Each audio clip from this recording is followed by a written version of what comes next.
Doing a maiden is one of the scariest things you can do with a helicopter. You've spent a long time building it or rebuilding it, and now if you've done anything wrong, that first fly is just going to end in disaster.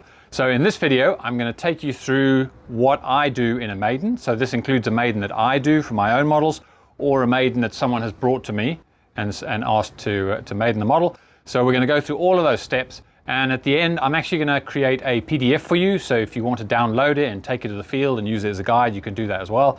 But the first thing we're going to do is we're going to take the blades off and we're going to do a complete mechanical check. So let's do that now.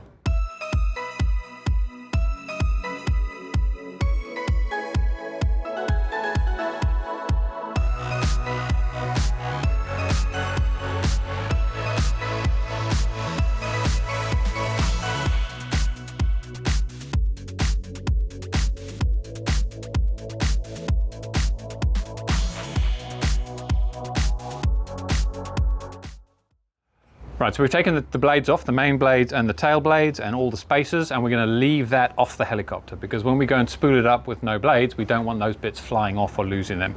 So now I'm going to do a complete mechanic check. I'm going to take my hex drivers and I'm going to go over every single bolt.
So now I've been over every single bolt on this helicopter, and you'll be surprised when checking someone else's helicopter how many you may find that are loose. And I'm just giving a very, very light turning it out.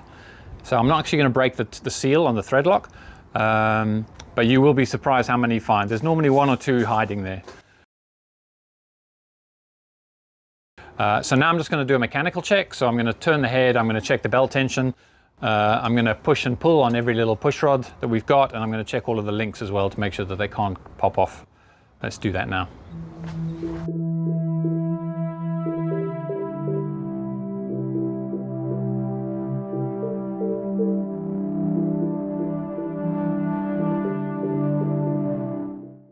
So the mechanics all look good. Now we're going to get a battery and we're going to go and put it on the flight line, and we're just going to give it a spin.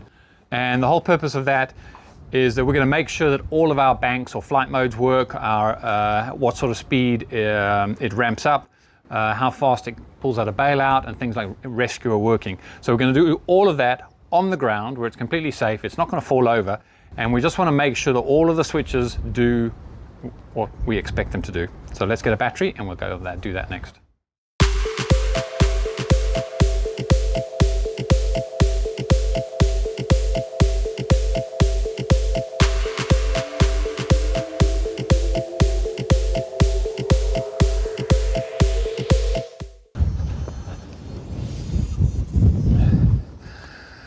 So now we're going to do the run-up test on the ground with blades off. What I normally do is I bind it to my own radio. So even if someone else has brought their radio, I tend to bind it to my own V-control. And the reason for that is I know where my switches are, I know what my switch layout is, and if something does go wrong, I know where the off switch is straight away. It's just it's a little bit, it makes you feel a little bit more comfortable. Right, so one of the first things you want to do when you get out here is you want to check your control directions and your gyro directions. And we'll do this again before we actually fly it, but at least we get 2 checks in, so you want to do it before this. So the first thing we're going to do is we're just going to check that the swash plate moves forwards, backwards, right and left, and it moves up and down. And when it moves up, you just want to make sure that it's actually that it's adding pitch to where the blades would be, because sometimes if the swash plate moves up but you've got the blade grips on the wrong side, you'll end up with negative even though the swash goes up. So you'll check swash is up, blades pitch up, then you'll check the rudder. So that's going to go to the right, that's going to go to the left. Okay, so we know our stick directions are all correct. So now what I'm going to do is I'm just going to check gyro direction. So as I rotate it back, the swash goes forward to keep it level. As I go forward, it rotates back. As I go side to side, it's rotating it in the opposite direction. So the swash will attempt to remain flat. And then we'll just check the tail. So if I swing the tail that way, I can see that the lower tail blade is going to bring me back that way. And if I swing it that way, the lower tail blade is going to bring me back that way. And the other thing you need to check that I have seen people get wrong is the belt direction. So that even if the gyro direction is working correct on the tail, if the belt direction is wrong, it'll actually go the wrong way. So as I'm moving this forward, generally the tail blade will sweep underneath and forward, which is what it's doing. Right. So we're in bank 1.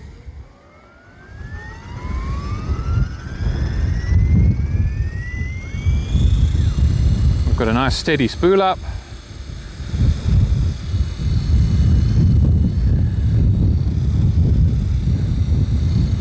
And all of that looks right.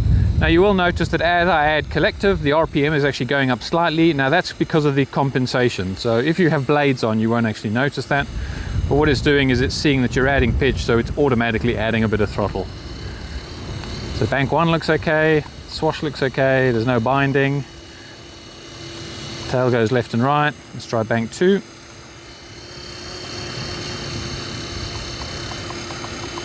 So that seems about right. Let's just check the speed, how quickly it drops between each one. That seems normal. Try bank 3. Autorotation. So that's autorotation and then fast bailout. So that ramps up quickly enough. And then the only other thing I check is the vibration levels. I mean, they won't be high because the model doesn't have blades on, but generally I'll go down to my vibration analyzer. It's showing at about 200 at the moment, which is fine. And it's not particularly peaking around anything. So there's no peaks in the vibration analyzer, so we'll just... So that's it. So all of our switches work, the bank changes work, autorotation works, bailout works, and I don't use rescue. Right. So that has all worked successfully. So now let's go and get the blades on, and we'll probably do another little bolt check as well, just to make sure that nothing has come loose. And then we'll go out and we'll fly it. Now I'm going to redo the bolt check after the ground run up. And the reason for that is not that I'm expecting any bolts to have moved. There wouldn't have been enough vibration to shake anything loose, but it's likely that I would have missed bolts in the first check. So the ones under the main gear for the support bearing, or perhaps the bolts holding the main shaft collar on. This is your last chance to check before we fly, so test every one you can think of. I also redo the mechanic check a bit more seriously. Check that the boom hasn't moved or the belt tension hasn't changed. Also recheck the gear mesh in case the motor has moved. The main blade's back on, we put the tail blades back on, and I've done a complete bolt check again. So I've gone through every single bolt just to make sure that nothing has loosened up or we've missed any bolts, you know, in the first time that we went through this. So now we're going to take it out on the flight line. We'll redo the direction checks, so the stick direction checks and the gyro checks. So we'll redo that just to make sure that we didn't mess it up the first time. And then we're going to fly. So we'll take it off into a hover. We'll try all of the banks, and then we'll try some tail stops as well to make sure that the tail gain isn't too high and it's actually doing what it's supposed to be doing. And then we'll take it inverted as well. And the way that I normally go inverted is I'll actually go up for like a loop. So at least when we're inverted at the top, if something is not right, you know, we've got a bit of height to save it or bring it down. Whereas if you just flipped it inverted low down and something wasn't right, that could be catastrophic. So let's go and do those checks and we'll take it for a flight. A stick check again. So forwards, backwards, left, right, up, and we're getting pitch up at the same time as well on the blades. Down, and there's no binding. And then we'll check the tail. So we go right. So if you pretend it's a boat and this is a rudder, if we go right, this goes, the tail will go, or the rudder will go that way, which means that the nose will go to the right. If we go left rudder, it'll go the other way. So if this was a boat, it would then go that way, which is left. So those directions, the rudder directions, are correct. Right, left. So now we're just going to check the gyro directions. So forwards, backwards, left and right. So that is correct. And then we'll just check the tail as well. So if you imagine that the wind blows the tail that way, you can see that the tail is counteracting to bring it the other way. And if the wind blows the tail that way, it's counteracting to bring it back. And of course, we need to check the bell direction as well. So main blades go forward, tail blades go forward. So that looks good to go. Head speed 0, current 0, output 0.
Okay, so that looks pretty good. The tail gain is not too high on any of them. And the bailout works. And we can actually check that the bailout works by doing a proper auto.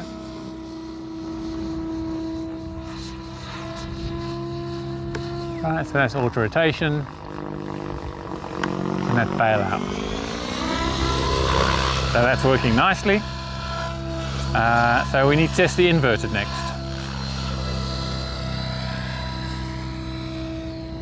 So the way I test inverted, as I said, get a bit of height on it.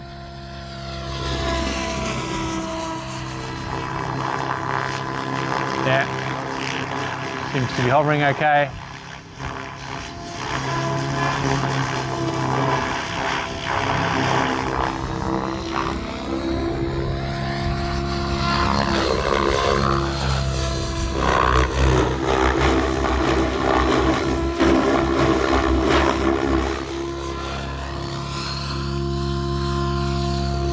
Right, let's finish with an auto.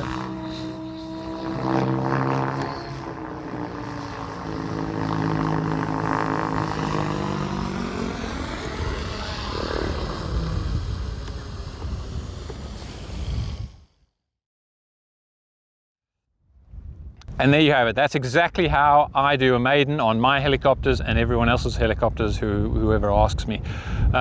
There is a sheet, a PDF, that I'm now going to make available, and you can find the link up there. And that's just a list of everything that we've just spoken about. So I hope this helps you out. Let me know if there's anything that's not clear. Until next time.